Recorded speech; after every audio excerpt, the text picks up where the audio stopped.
सुप्रभात बेटा। आज हम करेंगे हिंदी की कक्षा में सर्वनाम। क्या करेंगे?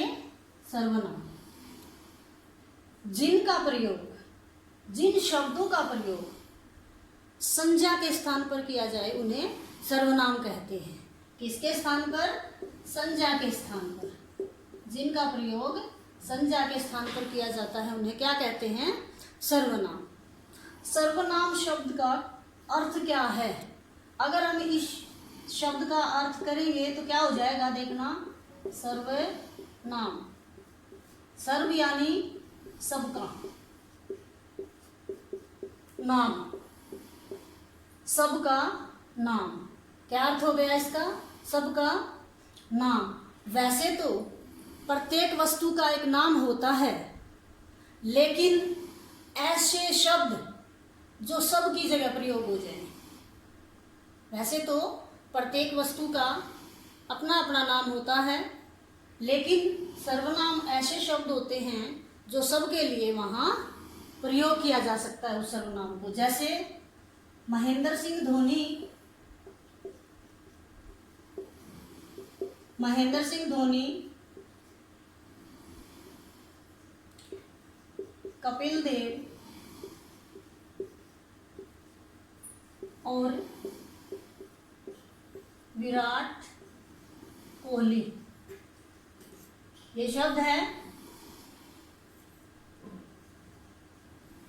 विराट कोहली, ये शब्द है।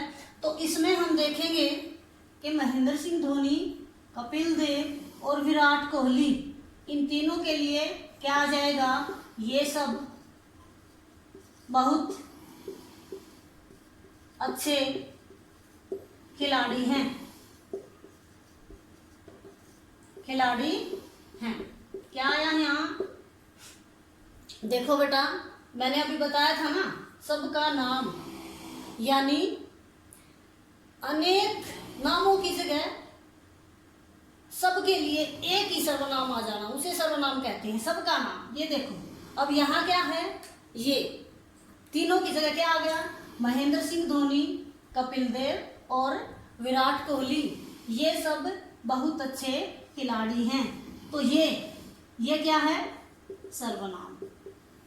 किसके लिए आ गया? इन तीनों के लिए।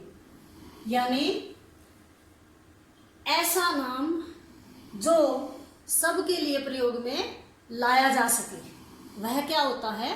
सर्वनाम। और कहाँ आते हैं ये? संज्ञा के स्थान पर। इसी प्रकार और उदाहरण देखें हम। ताजमहल, कुतुब मीनार, लाल किला, ये तीनों भारत की विशाल और सुंदर इमारतें हैं। तो इसलिए वहां भी क्या आया? इन तीनों की जगह ये, तो ये क्या है? सर्वनाम। तो संज्ञा के स्थान पर जिनका प्रयोग किया जाए वो क्या होते हैं? सर्वनाम। और सबके लिए इनका प्रयोग किया जा सकता है। अब आगे देखेंगे इनके भेद। इससे भी पहले आप देखो कि सर्वनाम की आवश्यकता क्यों पड़ी। क्यों? क्योंकि यदि हम एक ही नाम को बार बार दोहराते हैं तो भाषा का प्रभाव खत्म हो जाता है, उसकी सुंदरता इतनी अच्छी नहीं रहती। तो उसके प्रभाव को अच्छा दिखाने के लिए हम बार बार उसी शब्द को दोहराई से बचने के लिए हम इनका प्रयोग करते हैं। कैसे बचते हैं? जैसे राम विद्यालय गया, राम वहां पढ़ा, राम ने परीक्षा दी, तो हम इसको कैसे कह सकते हैं? राम विद्यालय गया, वह वहां पढ़ा और उसने परीक्षा दी। तो इस प्रकार वह, उसने किसकी जगह प्रयोग हुआ?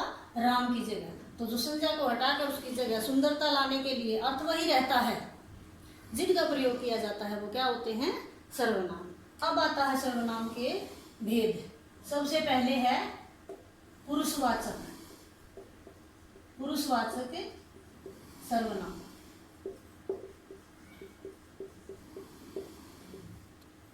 नंबर 1, पुरुषवाचक सर्वनाम। भेद कितने होते हैं? कुल 6 भेद होते हैं इसके। कितने भेद होते हैं? 6।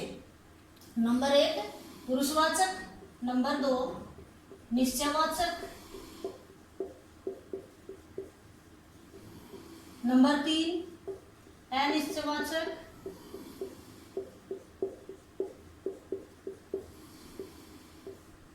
नंबर 4 प्रश्नवाचक। नंबर 5 संबंधवाचक।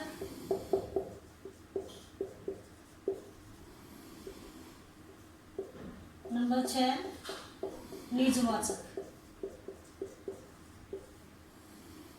तो 6 भेद हैं, पुरुषवाचक, निश्चयवाचक, अनिश्चयवाचक, प्रश्नवाचक, संबंधवाचक और निजवाचक। ये 6 सर्वनाम के भेद हैं। सबसे पहले हम करेंगे पुरुषवाचक सर्वनाम। पुरुषवाचक सर्वनाम तो ये किसकी जगह आता है?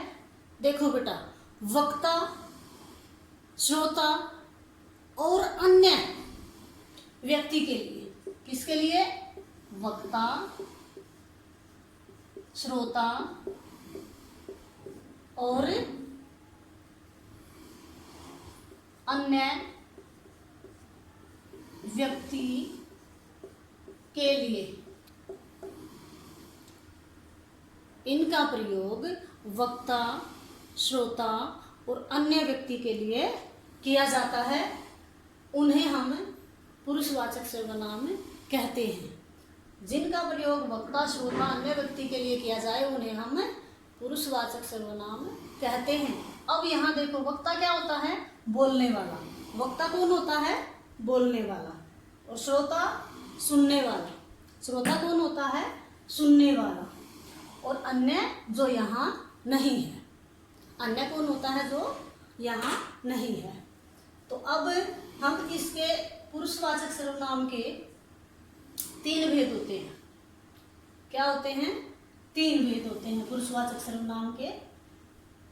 इसको यहीं करेंगे हम। ये निश्चयवाचक बाद में करेंगे, इसको ध्यान रखें। लेकिन ये इनके भेद हैं। पुरुषवाचक सर्वनाम के 3 भेद होते हैं इसी के। नंबर 1 उत्तम पुरुषवाचक सर्वनाम। नंबर 1 उत्तम पुरुषवाचक सर्वनाम। तो उत्तम पुरुष में कौन आता है? मैं। कौन आता है? मैं, हम, हमारा, मेरा इत्यादि। उत्तम पुरुषवाचक वक्ता के लिए होता है। वक्ता यानी बोलने वाला। वक्ता कौन? बोलने वाला। उत्तम पुरुष में मैं, हम, हमारा, मेरा इत्यादि। नंबर 2 मध्यम पुरुषवाचक। दूसरा भेद क्या है इसका? मध्यम पुरुष वाचक सर्वनाम। ये किसके लिए प्रयोग होगा बेटा? श्रोता के लिए। श्रोता कौन बताया था अभी? सुनने वाला। श्रोता कौन? सुनने वाला। यह है श्रोता। श्रोता का अर्थ क्या होता है? सुनने वाला। तो जो सर्वनाम शब्द श्रोता के लिए प्रयोग किए जाएं उन्हें मध्यम पुरुषवाचक सर्वनाम कहते हैं। तो श्रोता सुनने वाला, जैसे तुम, तुम्हारा,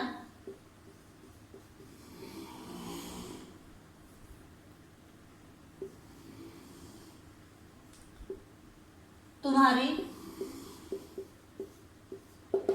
इत्यादि। क्या क्या हो जाएगा? तुम, तुम्हारा, तुम्हें, तुम्हें भी आ जाएगा इसमें, और तुम्हारी इत्यादि। उत्तम पुरुषवाचक वक्ता के लिए, बोलने वाले के लिए, जैसे मैं। और मध्यम पुरुषवाचक श्रोता के लिए, सुनने वाले के लिए, तुम, तुम्हारा, जैसे आप मेरे सामने बैठे हो, मध्यम पुरुषवाचक। और नंबर 3 है, मध्यम के बाद कौन सा रह गया? अन्य पुरुषवाचक।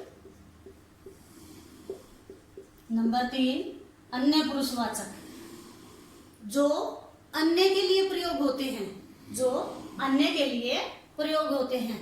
अन्य कौन? जो ना तो बोलने वाला है ना सुनने वाला है। ठीक है? जो ना बोलने वाला है और ना ही सुनने वाला होता है। उस अन्य के लिए जो प्रयोग किए जाएं वह अन्य पुरुषवाचक होता है, जैसे वह, उसका, उसने, उसे, उसके इत्यादि। तो अब एक बार फिर से देखिए पुरुषवाचक सर्वनाम। पहला सर्वनाम का भेद है, यह वक्ता, श्रोता या अन्य के लिए प्रयोग किया जाता है। तो इसके 3 भेद होते हैं। उत्तम पुरुषवाचक कौन होता है? वक्ता यानी बोलने वाला, जैसे मैं, मेरा, हमारा, ये सारे के सारे इसके उदाहरण हैं। और हम, हमारा। मध्यम पुरुषवाचक श्रोता के लिए प्रयोग होता है, जैसे तुम, तुम्हारा, तुम्हारी, तुमसे।